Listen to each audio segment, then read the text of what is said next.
지난 시간에 우리는 비판과 악마화라고 하는 제목을 가지고 어떤 자신의 뜻과 맞지 않은 타자, 대상을 향하여서 그 타자를 성숙시키려고 하는 목적으로는 비판이라고 하는 도구를 사용하지만 그를 파멸시키고 그를 무시하고 그를 없애려고 하는 목적을 위해서는 그 대상을 악마처럼 여기고 그가 하는 생각과 말과 행동 모든 것을 다 나쁘게 처리하는 그런 방식에 대한 얘기들을 얘기 나누었죠. 그러므로 정당한 비판은 가능하지만 무조건적인 악마화는 하지 말아야 할 것을 우리가 말씀을 통해서 배웠습니다. 오늘은 그 얘기를 좀 더 하려고 해요. 한 걸음 더 들어가서 내용은 이렇습니다. 하만이 지위가 높아지자 모든 사람들이 그를 그 앞에 무릎을 꿇고 절하는 일들이 생기게 됐죠. 모든 사람들이 자신에게 꿇어 절하는 것을 즐거워했던 하만은 그 즐거움을 완전하게 누릴 수 없었습니다. 왜냐하면 모르드게라고 하는 한 사람이 그에게 끝끝내 절하지도 않고 엎드리지도 않았기 때문에 그랬습니다. 하만은 모르드게에게 분노하였고 얼마나 노했는지 그만 이성을 잃어버리고 말았습니다. 모르드게만 죽이는 것이 부족하다고 여겼던 그는 모르드게가 속한 민족 전체를 멸절시키려고 하는 계획을 세우게 됩니다. 그리하여 하만은 그 학살에 대한 계획을 차근차근히 세우고 그것을 실천하는 단계의 내용들이 오늘 본문에 써 있습니다. 이 하만의 학살 계획은 악의 정석을 보여줍니다. 그 청소년과 또 제 나이 또래, 제 윗또래도 아마 아실 텐데 수학하면 수학 정석이라고 하는 게 있었거든요. 수학 정석 꼭 봐야 됐어요. 그걸 봐야지만 수학에 대해서 제대로 기본을 잡을 수가 있었으니까요. 악도 정석, 악이 꼭 가야 하는 길들이 있습니다. 늘 걸어가는 그 길들이 어떻게 가고 있는지를 살펴보고 그 길에 우리가 접어들었다면 멈춰야 하고 접어드는 사람을 끌어당겨야 하고 접어들지 않도록 애를 써야 된다. 뭐 그런 내용들을 오늘 살펴보려고 합니다. 말씀을 통해서 각자의 삶 속에서 하나님께서 은혜를 주시기를 바라고 그 은혜로 말미암아 여러분과 저의 삶이 달라질 수 있는 은혜가 있기를 주님의 이름으로 축원합니다. 자, 얘기는 이렇게 시작됩니다. 하만이 그의 학살 계획을 실천에 옮기기 위해서 그가 했던 일은 오늘 7절에 보면 제비를 뽑는 일이었습니다. 제비를 뽑아 12째 달 곧 아달월을 얻은지라. 하만은 자신의 학살 계획에 무게를 싣기 위해서 이런 제비 뽑는 일을 하는 거예요. 그냥 제비 뽑는 게 아니고 이 제비를 뽑는다는 것은 고대나 지금이나 신탁의 개념이 있어요. 그러니까 어떤 계획의 정당성과 무게를 싣기 위해서 어떤 신의 의지를 반영하겠다고 하는 의지가 들어있거든요. 그래서 제비를 뽑는 겁니다. 제비를 뽑아서 인간의 계획이 아닌 초현실, 초자연적인 어떤 신의 의지가 우리의 계획 속에 포함되었음을 드러내고자 하는 형식이에요.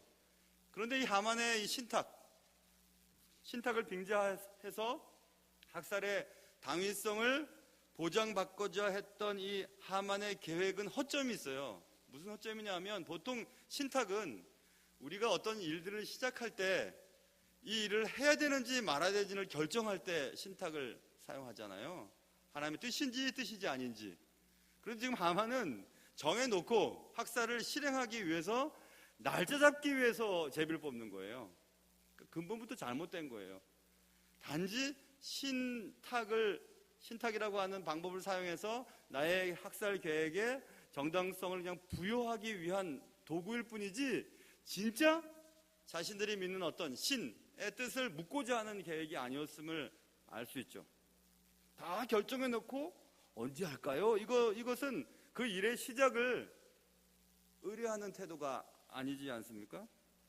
조금 이따 이제 그 얘기를 이제 나눌 것이고 그런 어떤 학살의 당위성을 보장받기 위해서 신탁이라고 하는 행동을 하나 하고 또 한 가지는 하만은 아하수에로 왕에게 거짓된 보고를 이제 합니다. 그 보고의 내용을 한번 들어보시면 하만이 지금 화가 나서 모르드게가 속한 유다인을 멸절시키고자 했던 것은 모르드게가 자신에게 절을 하지 않은 그 일 때문에 시작된 거잖아요. 그런데 지금 하만은 아하수에로 왕에게 이렇게 얘기합니다. 8절 보세요. 한 민족이 있는데요, 그 민족은 왕의 나라 각 지방 백성 중에 흩어져 거하고 있습니다. 그런데 그들이 믿는 법률은 만민의 것과 다릅니다. 왕의 법률을 지키지 않습니다. 그런데 그것을 용납하는 것은 왕에게 무익한 것입니다. 그러니까 조서를 내려서 진멸하려고 합니다. 이렇게 지금 하만이 아하수에로 왕에게 얘기하는 거거든요. 자, 보세요. 한 민족의 법률이 만민의 것과 다릅니다. 자, 그 법률은 왕의 법률을 지키지 않는 것입니다. 왕에게 무익합니다. 이렇게 얘기했어요. 골자는 이것입니다. 그 다른 법률이 어떤 것인지는 얘기하지 아니하고 그 다른 법률이 왕에게 무익합니다. 왕의 통치에 무익합니다. 자, 요약하면 다르기 때문에 무익합니다. 이거죠. 그렇죠? 다르기 때문에 무익하진 않아요. 부부 사이도 너무 다르니까 당신은 필요 없어. 이거 잘못된 거예요. 다르기 때문에 좋은 게 참 많아요. 어떤 단체든지 너무너무 다른 사람들이 모여있기 때문에 보완을 많이 줄 수 있거든요. 다르기 때문에 당신의 정치에 통치에 무익합니다 라고 정해놓고 말을 하는 것입니다. 그래서 우리는 꼭 생각해야 돼요. 저 사람이 나와 다른 생각을 가졌다고 그 사람이 틀렸다? 그 사람이 잘못됐다? 그것은 아니에요. 지금 하만은 모르드게가 자신에게 절하지 않은 사건을 확대화시켜서 그들의 민족을 다 멸절시키기 위해서 신탁이라고 하는 방법을 사용하고 또 왕에게 거짓 정보, 거짓 보고를 지금 하고 있습니다. 철학에서, 저는 철학을 잘 모르지만 철학에서 인식론적 사각지대라고 하는 용어가 있습니다. 자신의 어떤 인식이 있잖아요. 가치, 어떤 가치관, 역사관, 이런 관들이 다 있어요. 관점이 다 있는데 그 관점이 꼭 옳지는 않아요. 우리가 운전을 하다 보면 미러들이 다 있잖아요. 그 백미러가 있고 다 이렇게 옆에 사이드 미러가 있어서 보지요. 보지만 옆에서 차가 지나가는 그 안 보이는 시점이 있어요. 그 사각지대라고 하죠. 거기가 안 보여요. 그래서 맥 놓고 가다가 쾅 부딪히는 경우들이 있죠. 그게 바로 인식론적 사각지대라고 하는 단어를 사용할 수 있어요. 우리가 어떤 가치관을 가지고 역사관을 가지고 어떤 사물을 또 사건을 바라보지만 자신이 바라보는 그 관점에서의 사각지대가 분명히 존재하거든요. 그것을 우리가 인정하지 않고 일을 추진해 나가다 보면 항상 문제가 생겨요. 그렇기 때문에 우리와 다른 생각을 가지고 관찰을 가지고 관점을 가진 사람들이 얘기도 들어봐야 되는 거예요. 무조건 자신의 생각이 맞다고 얘기하면 안 되고. 그래서 다른 것이 무익합니다 라고 하는 하만의 말은 설득력이 없어요. 우리도 그거 잘 생각해야 됩니다. 다르기 때문에 저 사람 나빠. 나와 함께 할 수 없는 사람이야. 저 사람이 없으면 잘 될 것 같아. 아니요, 그런 거 없어요. 나와 다르기 때문에 유익할 수 있어요. 다르기 때문에 항상 무익하지는 않습니다. 사람들을 바라보는 관점이 그렇게 넓은 관점으로 바라봐야 해요. 그리고 또 하만이 얼마나 이 소위 여우 같은 사람이냐 하면, 이 하만이 내가 지금 이런 말을 하지만 아하수에로 왕이 나의 이 한 민족 유다인의 멸절 계획에 쉽사리 승인하지 않을 거야. 왜냐하면 왕의 관심은 한 민족이 없어졌을 때 그 민족으로부터 거둬들이는 조세 수입의 경감에 대한 걱정이 있거든요. 그게 지금 그 얘기예요. 자, 보세요. 9절 보면 왕이 옳게 여기시거든 조서를 내려 그들을 진멸하소서. 그 다음 딱 치고 들어가는 하만의 말을 들어보세요. 내가 은 1만 달란트를 왕의 일을 맡은 자의 손에 맡겨 왕의 금고에 드리리다. 이거 갑자기 왜 이 말을 하는 것 같아요? 갑자기 왜 이 말을 하냐면 한 민족을 멸절시키면 한 민족이 내는 조세 수입이 그만큼 줄어들 것이니 나는 그들이 법률이 어떤지 나의 통치에 무슨 유익이 생기는지는 알 수 없지만 경제적인 손실을 감수하면서까지 한 민족을 멸절시키는 것이 가할까라는 생각을 갖게 하는 거죠. 그것까지도 지금 간파하는 거예요, 하만이. 아하수에로 왕의 관심은 자신의 조세 수입의 감소를 인해 자신이 원하는 결정을 못 내릴 것 같다는 생각도 미리 하고 그걸 먼저 얘기하는 거죠. 1만 달란트를 왕의 금고에 드리겠습니다. 이렇게. 참 머리는 좋지만 너무 그렇죠. 이런 사람들이 있어요. 그런 사람 있다고요. 그래서 드리리다 이렇게 했어요. 근데 여러분, 우리가 그러면 이 하만이 도대체 얼마나 부자였기 때문에 그럴까? 그것은 우리가 읽었지만 13절 보면 조소를 꾸며가지고 다 죽이고 재산들은 다 가져가라 이렇게 얘기했잖아요. 그러니까 거기서 자신이 얻을 재물을 미리 다 생각하는 것입니다. 여기 지금 13절에 나와 있잖아요. 뭐 유다인을 젊은이, 늙은이, 어린이, 여인들을 막론하고 죽이고 도륙하고 진멸하고 또 그 재산을 탈취하라 라고 얘기했죠. 거기서 이제 일부분을 자기가 다 거둬들일 생각을 지금 빤하게 갖고 있는 것입니다. 그거 가지고 이제 왕에게 준다 이런 계획을 하만은 지금 다 갖고 있는 거예요. 자, 여기서 우리 한번 요약을 해볼까 하는데, 그것은 보세요. 악한 자들은 악한 일을 할 때 언제나 자신의 악한 일의 정당성을 보장받기 위해 어떤 절차를 밟아갑니다. 그것은 어떤 신탁이라고 하는 과정을 통해서 자신의 악의 당위성을 보장받으려고 하는 시도를 해요. 좀 어렵게 생각할 필요 없어요. 자, 우리가 어떤 일을 해요. 어떤 악한 일을 해요. 하나님이 기뻐하시는 일을 하면서 그것을 하나님의 이름을 빌려와요. 하나님의 이름을 빌려와서 정당성을 부여해요. 그리고 자신의 현상에, 자신의 처지에 맞는 성경 구절을 따와요. 그 사건을 따온다고요. 그래서 뭐 심각한 죄를 저질렀음에도 불구하고 성경 보라고 다윗도 그런 죄를 저질렀지만 하나님이 용서하지 않았냐고 하고 갖다 붙이는 거예요. 그런 일들이 너무너무 많아요. 그러니까 나의 악의 정당성을 신께, 하나님께, 우리가 말하면 하나님께 이렇게 전가시킴으로 자신은 빠져나가는 방법들을 사용해요. 악의 정석 가운데 하나가 그래요. 그리고 또 하나는 아까 말씀드린 것처럼 교묘하고 왜곡된 말을 통해서 자신의 지지자를 모아요. 악을 수행하는 자들의 특징은 교묘하게 말을 만들어가지고 그 사람의 가려운 곳을 긁어가면서 그 사람의 필요한 것들을 채워준다고 하면서 지지자들을 얻어내요. 그런 사람들이 있어요. 우리 주위에도 그런 사람들이 있지 않습니까? 얼마든지 그럴 수도 있죠. 그러면서 자신의 목적을 이루기 위해서 애를 쓰는 방법들을 사용하죠. 제가 C.S. 루이스는 책이 좀 어렵지만은 영어를 잘하는 분들은 C.S. 루이스의 글이 무척 좋다고 하더라고요. 그런데 그 C.S. 루이스의 책 가운데 An Experiment in Criticism이라고 하는 책이 있어요. 그러니까는 실험, 그런데 비평에서의 실험.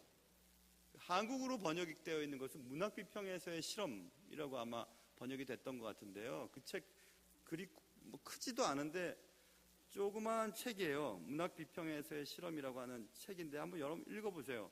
그 책에서 저는 평생 제가 목회의 가치관 중에 하나를 얻었어요. 거기서 그 C.S. 루이스가 문학 예술에 대한 얘기를 하면서 챕터 2, 2장에서 그런 말을 해요.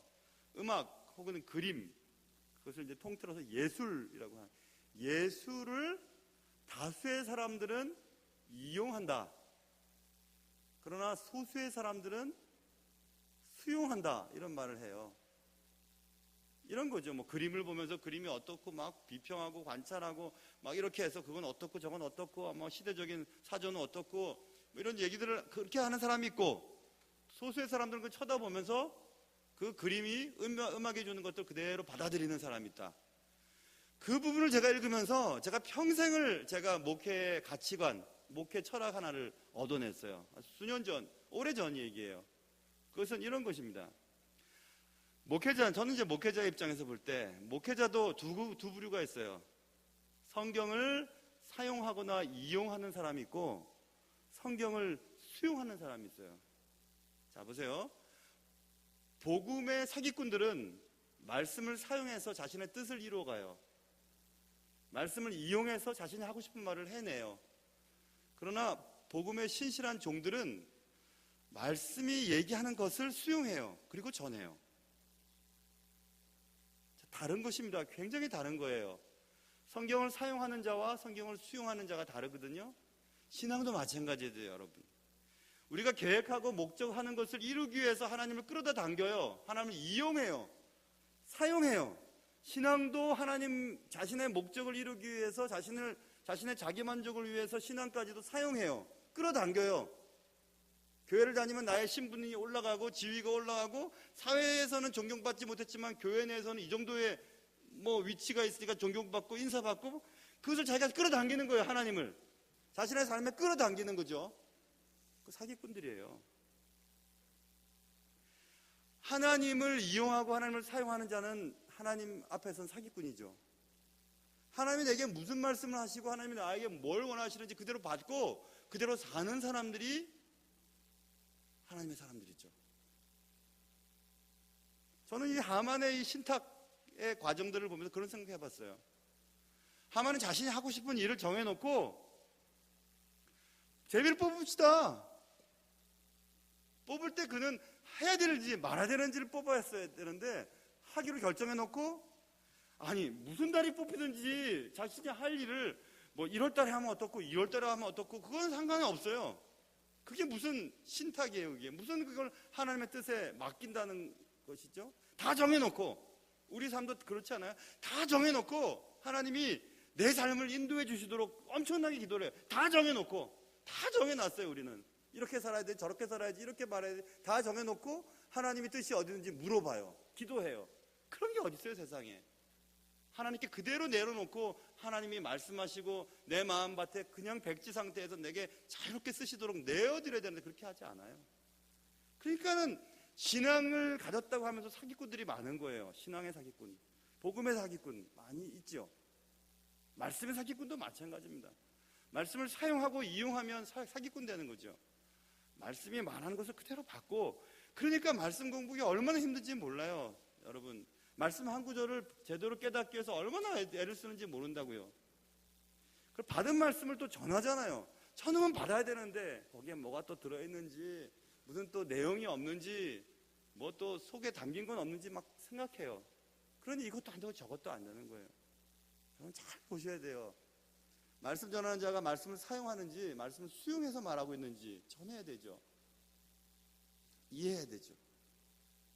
자신의 악을 실행하기 위해서 하나님도 가져다 쓰고 그리고 말을 교묘하게 만들어서 자신과 동조하는 사람들을 끌어모음으로 자신의 일을 결국 성취하려고 하는 이 하만의 태도가 우리에게는 없는지 생각해 보셔야 돼요.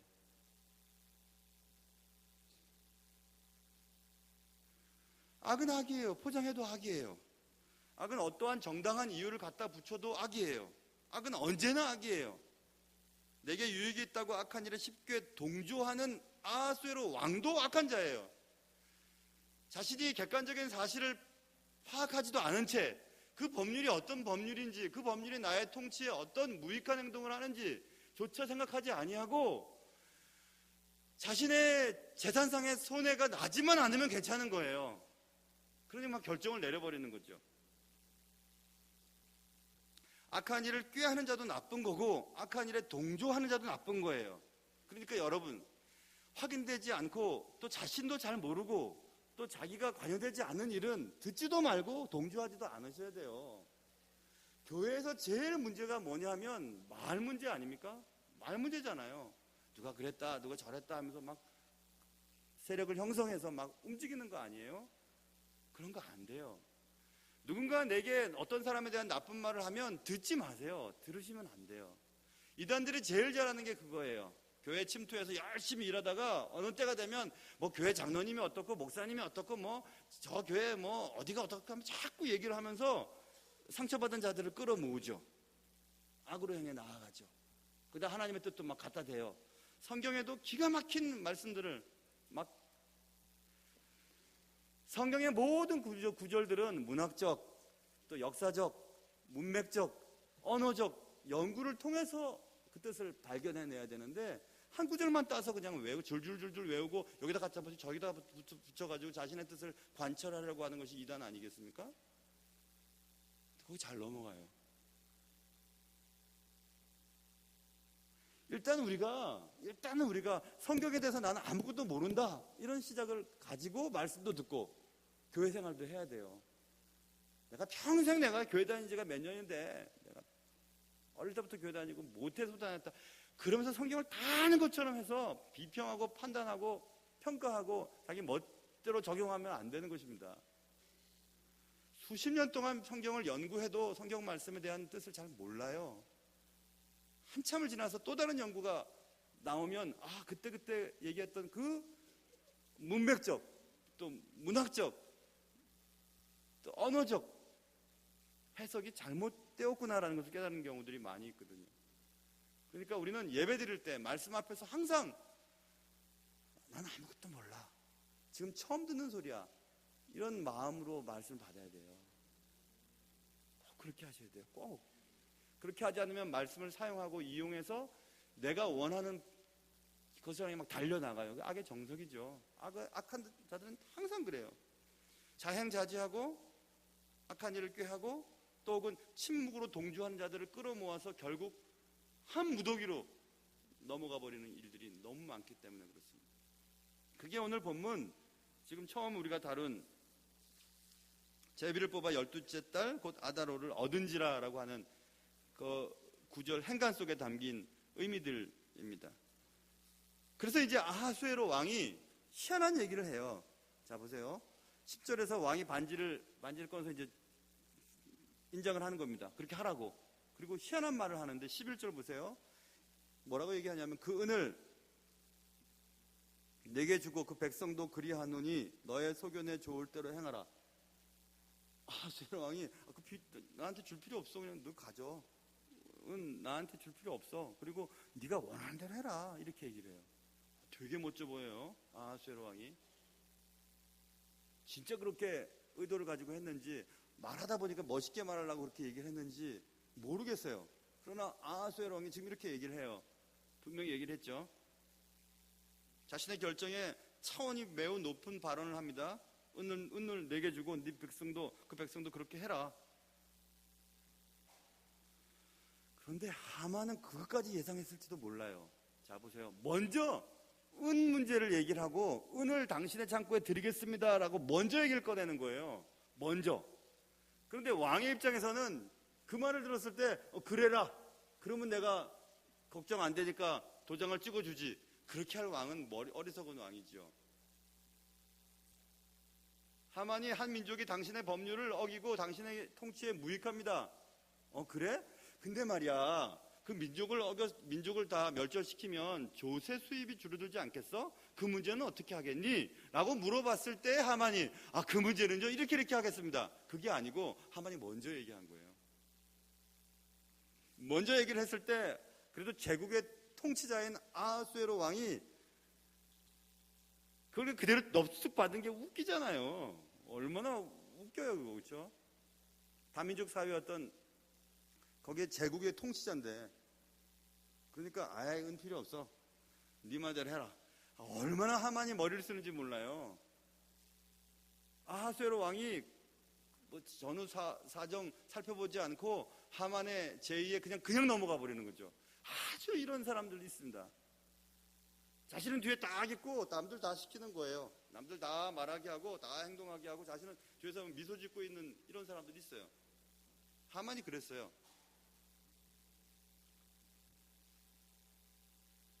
아하수에로 왕의 결정은 자세하고 객관적인 사실에 근거하지 않고 단지 하만의 말만을 듣고 결정을 내려버렸죠. 여기서 우리는 아하수에로 왕의 결정에 심각한 결점이 있음을 발견하게 됩니다. 자, 우리가 어떤 일을 결정하고 선택할 때에도 여기 이 원리를 사용해야 되는데 이것은 이런 것이죠. 우리는 어떤 일을 객관적이고 또 자세히 살펴보지 않고 누군가의 일방적인 얘기를 듣고 선택을 해버리는 경우들이 되게 많아요. 그런데 아하수에로 왕의 선택은 한 민족 전체가 멸절당할 수 있었던 결정이었거든요. 그러니까 나의 결정이 나 혼자만의 것으로 끝나지 않고 나의 결정이 누군가의 혹은 어떤 가정, 어떤 교회, 어떤 단체, 어떤 모임에 커다랗고 심각한 피해를 입힐 것을 생각지도 않고 결정을 내리는 경우도 있다는 것입니다. 우리가 여러분의 동조하는 것, 여러분의 말 한마디, 여러분의 결정 하나가 얼마나 많은 사람들에게 피해를 입힌다는 사실을 생각하지 않고 결정을 쉽게 내려버리면 너무 엄청난 일들이 생길 수 있기 때문에 그렇습니다. 그래서 우리는 말 한마디를 하고 결정 하나를 해도 나 위의 타자들의 삶에 얼마나 심각한 영향을 미칠 것인지를 충분히 고려하고 선택하고 결정을 해야 돼요. 피부에 와닿지 않는다면 이렇게 생각하면 돼요. 내가 지금 하는 행동과 내가 하는 말과 내가 하는 결정들이 나의 가장 가까운 타자, 내 자녀들, 내 이웃들, 내 친척들, 내 형제들에게 어떤 영향을 미칠 것인지를 고려하지 않은 채 말하고 행동하고 살아가면 그들이 하나님을 만날 길을 막아서는 일들이 될 수 있다는 거예요. 여러분, 우리가 우리의 말과 행동과 결정에 따라서 얼마나 많은 사람들을 시험에 걸려 넘어지겠을까요? 얼마나 많은 사람들을 교회 문턱에서 좌절시켰을까요? 우리의 말과 행동과 결정 때문에. 그걸 고려하지 않은 채 하고 싶은 대로 행동하고 말하고 싶은 대로 말하고 생각한 대로 움직이면 우리는 나중에 그 엄청난 그 질문 앞에 어떻게 대답을 할 수 있을까요? 주님 앞에 섰을 때. 우리 혼자만 사는 게 아니거든요. 그 여러분의 감정 표현과 말 한마디, 행동 하나, 결정 하나, 선택 하나, 그것들이 얼마나 큰 영향을 준다는 사실을 꼭 생각하고 객관적이고 매우 자세히 결정하고 파악하고 행동해야 되는 것입니다. 아하수에로 왕은 그렇게 해. 네 소견대로 해라. 결국 우려했던 일이 발생되죠.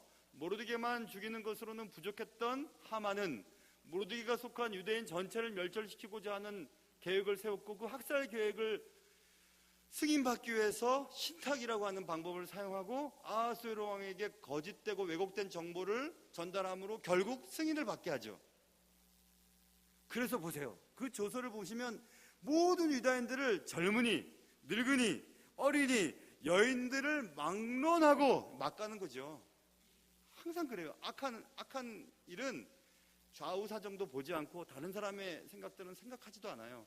늙은이, 젊은이, 여인들, 어린이들 막론하고 이렇게 잔인하게 행동한다니까요. 이게 사람이 하는 거예요. 우리도 그럴 수 있어요. 우리도 그럴 수 있다고요. 다른 사람의 형편과 다른 사람의 감정과 다른 사람의 마음 상태 이런 건 상관도 안 해요. 막 갑니다. 막 가버려요. 다수의 힘으로 막 움직여가는 일들이 얼마나 많은지 몰라요. 그래서 견제되지 않는 권력은 항상 부패합니다. 견제될 수가 없어요. 견제가 어디 있어요? 여기서 결정해버리면 끝나는 건데. 그런 권력의 구조. 그러니까 요즘에 계속 헌법 개헌에 대한 얘기하는 거 아니에요? 제왕적 대통령제. 견제해야 된다. 맞아요. 근본적인 건 맞죠. 권력은 부패하니까 견제되지 않는 권력은 말입니다. 그런데 그게 정치 권력뿐만이 아니에요. 교회는 안 그렇습니까?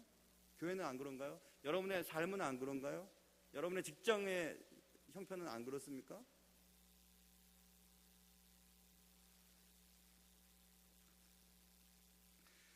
그리고 죽이고 도륙하고 진멸하고 얼마나 악랄합니까? 단어 하나하나 단어가 몸소리치잖아요. 죽이고 도륙하고 진멸하고. 제가 미처 단어를 연구를 못 해봤는데요. 분명히 다른 단어가 좀 더 점층법으로 쓰였겠죠. 죽이고 도륙하고 진멸하고 그 재산을 탈취. 뭘 그렇게 잘못했다고요? 뭘 모르드게가 그렇게 잘못했다고?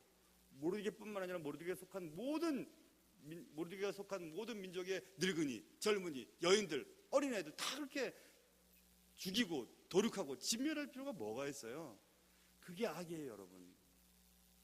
악한 일을 하는 악한 자들은 자신이 하는 일이 얼마나 큰 잔인한 행동인지를 모르고 해요. 얼마나 많은 사람들에게 큰 영향을 주고 있다는 사실도 모르는 채 그렇게 말하고 행동하고 결정하고 선택해요. 악은 절제하지 않습니다. 악한 자는 브레이크를 잡는 법이 없어요. 그냥 질주합니다. 악인들이 걷는 길, 악의 정석은 항상 이렇게 잔인해요. 얼마나 잔인한지 볼까요? 15절 보세요. 조서를 반포하고 도성수산에도 반포될 그때 왕은 하만과 함께 앉아 마시되 수산성은 어지럽더라. 그렇게 해놓고 자기들은 술 마시고 앉아 있어요. 야, 이렇게 잔인할 수가 있을까? 이렇게 잔인할 수가 있을까? 온 가족 전체가 지금 다 죽게 된 판인데 자기들은 술 먹고 있어요. 펜이나 굴리면서 앉아가지고 자신이 한 말과 행동과 결정과 선택이 다른 사람에게 얼마나 큰 영향을 주고 있는지조차 모른 채 먹고 마시고 놀고 있어요. 이런 경우들이 얼마나 많은지 몰라요. 우리의 결정이 누군가에게 너무 큰 아픔을 주고 너무 큰 괴로움을 주고 너무 눈물 나는 일이고 너무 평생을 두고 해결하지 못할 그런 엄청난 상처를 주면서도 자신들은 먹고 마시고 즐기고 있어요. 이게 인간입니다. 야, 진짜 나쁜데? 우리가 안 그런가요, 혹시?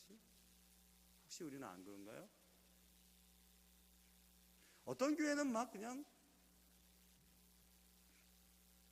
새도 못 내가지고 막 그러는데 어떤 교회는 막 교회 막 크게 짓고 뭐 교회 뭐 몇백 명 더 늘어났다는 자랑만 하고 앉아있고 똑같은 거예요. 뭐 교회는 공동체인데 온 교회는 다 주의 몸인데 우리 교회 내 교회 뭐 이것만 생각해요. 우리 교회 최고로 우리 교회가 누가 무슨 우리 교회예요. 주의 이름으로 모인 모든 교회는 다 우리 교회인데 돌보지도 않잖아요. 우리 교회 내 교회면 최고죠. 뭐 안 그래요, 여러분? 그런 거 없어요. 하나님이 우리 교회에게 힘, 권력을 주셨다면 그것은 섬기는 권력이고 섬기는 힘이지 자랑하라고 의시대라고 주는 것이 아니죠. 무엇을 위해 해야 되는지 생각해 봐야 돼요. 무엇을 관심을 기울여야 되는지.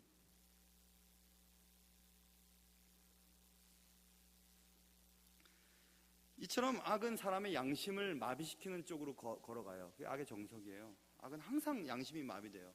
악한 자들은 양심이 없어요. 양심이 털이 났어요. 몰라요. 감각이 없어요. 왜 그러냐면 자신의 소견에 좋을 대로 행하기 때문에 그래요. 11절에서 자기 보기에 좋으면 행하는 거예요. 그 엄청난 실수를 범할 수 있습니다. 아까 말씀드렸죠. 인식론에는 사각지대가 있어요. 각자만의 인식을 가지고 살지만 안 보이는 데가 있다고요. 근데 자신의 소견에 좋을 대로 행한다? 그러면 사각지대에 있는 사람들은 다 쳐죽어 죽는 거예요. 다 사고 나는 거죠. 몰라요, 그래도. 타자들이 받아야 할 고통, 아픔에는 무관심해요. 한 가정에 늙은이, 젊은이, 어린이, 여인들이 막론하고 죽이고 도륙하고 진멸되는 상태에도 술이나 퍼마시고 있어요. 얼마나 무감각하고 얼마나 어리석습니까? 자신의 소견에 좋을 대로 행하기 때문에 그렇죠. 자신의 소견에 오를 대로 행하도록 만든 아하수에로 왕의 침묵은 엄청난 죄를 또 가져다 줬죠. 그러니까 여러분 직접 손을 대지 않아도 누군가 손을 대게 하는 일을 조종하는 자들은 더 나쁜 사람들입니다. 더 나쁜 사람들이에요. 비록 나는 아무것도 안 했어요 하고 침묵하며 손을 씻었던 본디오 빌라도에게 고난을 받으사 십자가에 못 박혀 돌아가시고 이 말을 하잖아요. 본디오 빌라도는 침묵의 방관자일 뿐이었죠. 예수를 놓아주려고 그러는데 안 돼요. 예수 바라바를 놓아주세요. 예수 죽이십시오. 그래? 그래라 그러면 나는 상관없다. 손 씻어서도 손이 씻어졌나요? 아니요. 수년 동안 본디오 빌라도에게 고난을 받아서 십자가에 못 박혀 돌아가시고 언제나 우리는 본디오 빌라도에 대한 얘기를 하죠. 여러분은 커튼 뒤에 숨어서 누군가를 조종하고 누군가에게 영향력을 주어서 많은 사람들에게 아픔을 주는 역할을 하고 있는 분이 계시다면 더 나쁜 사람들입니다. 멍청한 사람들은 앞에서 막 나가다가 막 다 스포트라이트를 받고 다 저 사람 왜 저래 이렇게 하지만 그 뒤에 숨어서 악의 영향력을 계속 추구하는 사람, 더 나쁜 사람들이에요. 그런 사람들은 소위 말장난을 잘하는 사람들이죠. 그건 안 돼요. 그러면 안 돼요. 그건 나쁜 거예요. 굉장히 나쁜 거예요.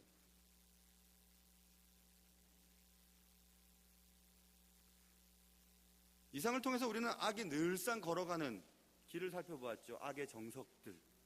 악은 언제나 자신의 악을 정당화하기 위해서 누군가를 끌어들여요. 더 큰 것을 끌어당겨요. 그래서 정당성을 확보하고 자발적으로는 절대로 스스로 잠잠해지지 않고 악은 결국 모든 것을 파멸하는 목표를 향해서 끊임없이 달려가요. 좌우를 돌아보지 않죠. 여기서 우리는 잠깐 그러면 하만의 결정과 행동에 대해서도 살펴봐야 되죠. 하만은 자신의 바람대로 꿇고 절하지 않는 모르드게 때문에 기분이 나빠서 이 지금 사단이 난 거잖아요. 그렇죠? 모르드게에 속한 유다인을 다 죽여버리기 위해서 이렇게 된 거죠. 그래서 여기서 우리는 꼭 짚고 넘어가야 될 것은 여러분과 제 마음속에 있는 어떤 대상을 향한 적개심을 분해해 봐야 돼요. 왜 내가 저 사람에 대해서 도가 지나친 분노가 있지? 왜 내가 저 사람에 대해서 도가 지나친 행동과 말을 하는 거지? 왜 그렇지? 한번 분해해 봐야 돼요. 들여다 봐야 돼요. 그 안에는 너는 안 돼. 나는 돼. 너는 망해야 돼. 나는 흥해야 돼. 그렇게 하다가 안 되면 그래 너 죽고 나 죽자 하고 그냥 함께 망하는 길로 가게 되는 경우들이 참 많아요. 우리나라 사람들 굉장히 감정적이잖아요. 흥분 잘하고 논리적이지도 않고 이성적이지도 않아요. 막 해대는 거죠 그냥. 그런데 여러분 누군가가 누군가에게 막 해댔어요. 그래서 피해자가 됐단 말입니다.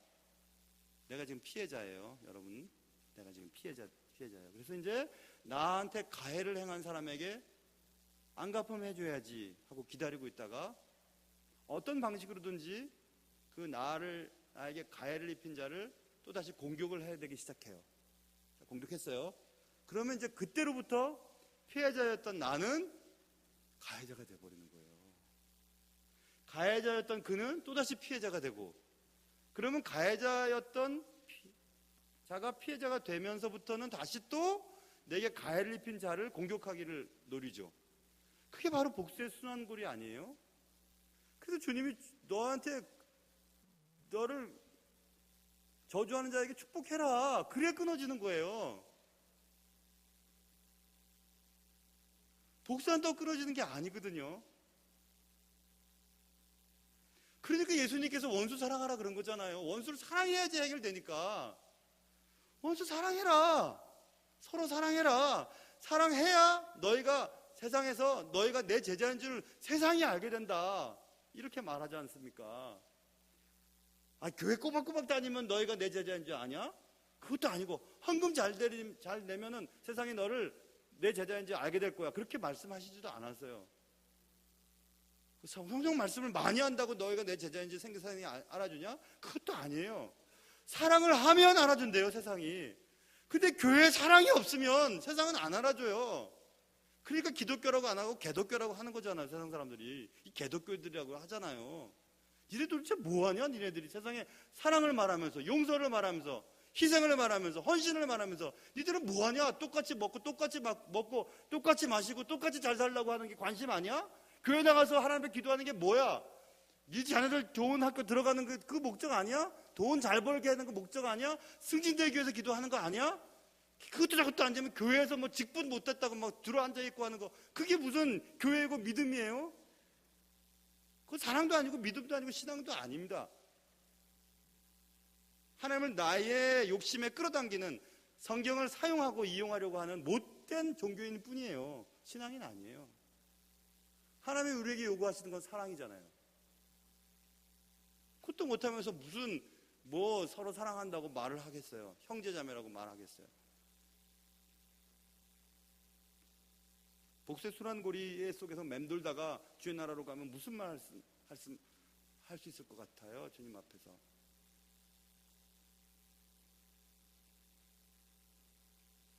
내 안에 분노가 막 소용돌이 치고 있을 때 그 분노를 해결하는 방법은 뭘까요? 그것을 표출하도록 내버려둬서는 안 돼요. 붙잡고 있어야 돼요. 교회 오려고 이렇게 걸어오려고, 집에서 이제 걸어오는데 계단 참에서 초등학교 아이들 3명이서 한 명은 더 어린 애 같고 2명은 형들 같아요. 한 명 애가 꼬추를 꾹 잡고 있더라고요. 꼬추를 꽉 잡고 있어요. 내가 보니까 오줌 마렵구나 너. 야 오줌, 야 참지 말고 나무 밑으로 가라. 나무 밑에 가서 싸. 내가 그랬어요. 그랬더니 그래도 돼요? 막 그러더라고요. 돼지 이놈아, 바지에다 싸는 것도 낫지. 그랬더니 막 좋아가지고 막 뛰어 올라가다 쌌는지 모르겠지만 아무튼 막 뛰어 올라갔어요. 싸고 싶다고 팍 싸면 어떡하겠어요? 잡고 있어야지. 분노가 그래요, 여러분. 화난다고 다 얘기해버리고 다 말해버리고 다 행동해버리면 그 짐승이지 뭐 사람이겠어요? 그리스도인도 아니지. 근데 여러분과 제 마음속에 내재되어 있는 분노가 있어요. 억압받고 상처받고 저 사람만 보면 막 짜증이 나고 힘들고 괴롭고 마음이 막 푹푹 뛰고 막 호흡이 막 거칠어지고, 아니 두려운 거예요. 저 사람 만나기도 싫어. 얼굴도 보기 싫은 거예요. 그런 사람들이 있어요. 그럴 때 우리는 어떻게 해야 되죠? 분노를 처리하는 방식이 본능에 따라서 움직이면 안 돼요. 그럼 실수가 있으니까. 어떻게 해야 될까요? 하나님께 가지고 가야 돼요. 생각해야 돼요. 계속 연습하다 보면 화도 잘 안 나요. 참을 수 있어요. 속은 썩을지 모르지만 참을 수 있다고요. 그럼 문제는 안 생겨요. 너무나 힘들고 어려운 일이지만 그렇게 하면 하나님 기뻐하세요. 하나님 잘 되게 하세요. 한번 해보세요. 괜찮은 거예요. 남는 일이에요. 제발 좀 성질 난다고 다 성질 부리지 말고, 제발 말 함부로 하지 말고, 제발 머리 쓰지 말고 그냥 있는 그대로 주님이 원하시는 삶을 살아갈 수 있는, 먼저는 저야 될 거고 저도 예외가 아니니까 여러분도 그렇게 돼서 우리 교회가 정말 주님이 원하시는 바로 그 교회 되는 일에 여러분의 삶이, 저의 삶이 사용될 수 있기를 주님의 이름으로 축원합니다.